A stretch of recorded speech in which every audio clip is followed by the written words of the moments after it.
La Bible est constituée de 66 livres, écrits par environ 40 auteurs différents, sur une période de plus de 1500 ans. Malgré cette diversité et cet étalage dans le temps, elle conserve une parfaite cohérence de Béréchit à Apocalypsis, qui signifie Genèse à Apocalypse, ce qui est le premier témoignage de son inspiration divine. Car effectivement, si la Bible a été écrite par des humains, elle est l'œuvre d'Élohim qui leur a inspiré chacun des mots à écrire. Elle est la parole divine écrite par les humains sous le contrôle d'Élohim. Toute écriture est inspirée d'Élohim et utile pour enseigner, pour convaincre, pour corriger et pour instruire, selon la justice, afin que l'homme d'Élohim soit complet, accompli pour toute bonne œuvre. 2 Timothée 3, versets 16-17. L'expression inspirée d'Élohim est la traduction du mot grec théopneustos. Théo généralement traduit par Dieu et pneuma signifiant souffler. Nous avons aussi la ferme parole prophétique, à laquelle vous faites bien d'être attentifs, comme à une lampe qui brille dans un lieu obscur, jusqu'à ce que le jour ait brillé à travers l'obscurité de la nuit, et que l'étoile du matin se lève dans vos cœurs.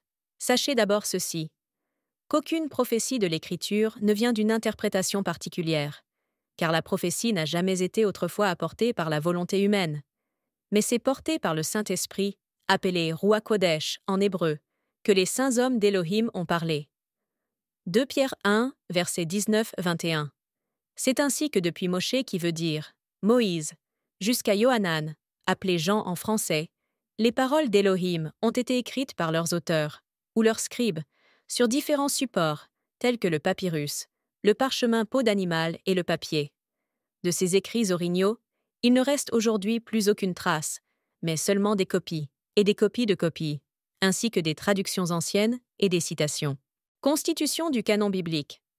Le mot canon vient du grec canon, signifiant règle, modèle, lui-même emprunté à l'hébreu kanesh, qui signifie roseau, mesure, canne. Dans le souci de définir quels écrits étaient inspirés d'Élohim, les Juifs dans un premier temps, et les chrétiens également par la suite, ont établi des listes de livres reconnus comme tels. C'est ce qui est appelé le canon biblique, Tanakh. Le Tanakh, ou Bible hébraïque, est appelé communément Ancien Testament dans la plupart des Bibles. Selon la tradition juive, Ezra, qui veut dire Esdras, en a fixé le canon au 5e siècle avant Yeshua HaMashiach, assisté par Néhémia, qui signifie Néhémie, les prophètes Shaggé appelés Hadjé, Zécharia appelé Zacharie et Malachie appelé Malachi. Toujours selon la tradition juive, Ezra aurait fondé la grande assemblée, réunissant ces derniers et d'autres sages, nommés également Sophérim, appelés scribes, dont la mission fut de déterminer quels écrits étaient inspirés et d'établir un canon. Toutefois, ce n'est que vers l'an 90, au concile juif de Yavne, appelé Jamnia, que le canon définitif de la Bible hébraïque fut arrêté, rejetant au passage les apocryphes inclus dans la Septante ou LXX, la Bible hébraïque traduite en grec. Quel est donc l'avantage du juif, ou quelle est l'utilité de la circoncision? Grande de toute manière. Premièrement parce que les oracles d'Élohim leur ont été confiés en effet. Romains 3,12 nous dit « Paulos, appelé Paul, déclare ici que les paroles d'Élohim ont été confiées aux Juifs. » Nous devons donc, pour le Tanakh, nous baser sur ce que ces derniers ont considéré comme authentique. Les livres apocryphes comme Tobit, Judith, 1 et 2 Maccabée, Sagesse de Salomon, Siracide et Baruch, que nous pouvons trouver dans certaines versions de Bible, sont à rejeter, car ils ne sont pas considérés comme inspirés d'Élohim. S'ils peuvent présenter un intérêt sur le plan historique, ils ne peuvent en aucun cas faire autorité en matière de doctrine. Certains d'entre eux contiennent des erreurs et ou des contradictions. Pour exemple, la fausse doctrine du purgatoire trouve son origine dans un passage du livre des Maccabées, Évangiles et Lettres épîtres. Dès les débuts de l'Assemblée, les écrits des apôtres étaient reconnus par les chrétiens comme ayant autorité. Certains passages en témoignent. Je vous en conjure par le Seigneur que cette lettre soit lue à tous les saints frères. 1 Thessaloniciens 5, 27. De ne pas être rapidement agité hors de votre pensée, ni troublé par un esprit, par une parole ou par une lettre, comme si c'était par nous, comme quoi le jour du Mashiach était imminent. 2 Thessaloniciens 2, 2. Et quand cette lettre aura été lue chez vous, faites en sorte qu'elle soit aussi lue dans l'assemblée des Laodicéens, et que vous lisiez aussi celle qui viendra de Laodicée. Colossiens 4, verset 16.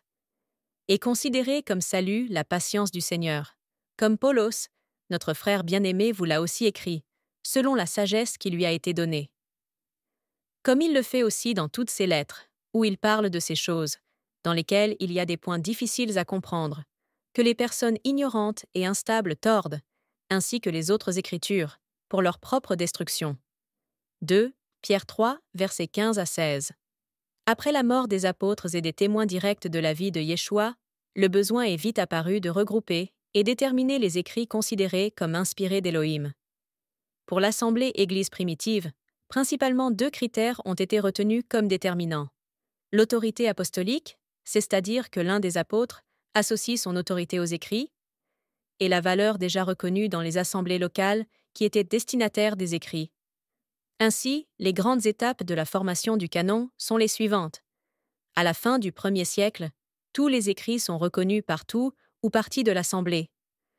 Autour de l'an 200, le fragment de Muratori témoigne que des listes de livres circulent et sont en discussion. Vers 230, les écrits d'Origène donnent une liste des livres reconnus dans les assemblées d'Orient. Vers 340, Eusèbe de Césarée confirme la liste d'Origène. Vers 367, Athanase cite également la même liste. Les conciles d'Hippone, 343, et de Carthage 387 et 419, ne feront que confirmer cette liste. La valeur accordée par les chrétiens des premiers siècles aux écritures considérées comme authentiques et inspirées, le soin qu'ils ont attaché à les recopier et les diffuser, ont répondu au dessein d'Élohim de préserver sa parole et de lui faire traverser les âges. Transmission.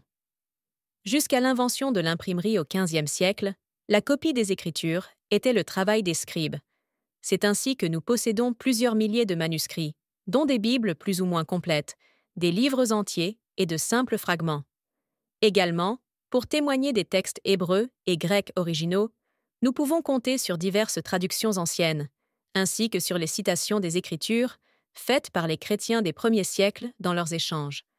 Cette multitude de sources nous permet d'être assurés de posséder des textes fidèles aux originaux, les éventuelles variantes et erreurs des uns étant corrigées par la majorité des autres.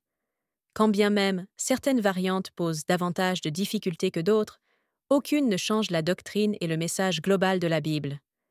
Le texte biblique est le texte le mieux conservé de toute l'Antiquité.